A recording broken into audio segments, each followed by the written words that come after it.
Hello and welcome back to our channel. So today in this video we will be discussing about how to be a Twitch streamer. So without wasting much of our time, let's get straight into the video. So to become a successful Twitch streamer, you need to simply download Twitch app, or you can simply visit its website and create a Twitch account. Now once you have created a Twitch account, you need to set up your streaming equipments.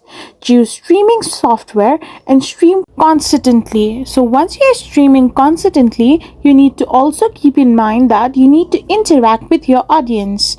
You need to now promote your channel as well to grow faster, and you can also upload different kind of videos on your Twitch account. So by communicating with the audience and meeting their demands, like what they want or what kind of stream they are seeking for, you can be a successful Twitch streamer. So you should keep in mind that all the streams are going to help you promote your channel on Twitch, and this will help you grow as a successful streamer as well.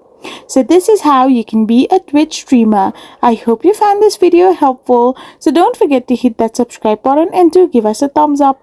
We will be back again with more informative videos. Thank you for watching.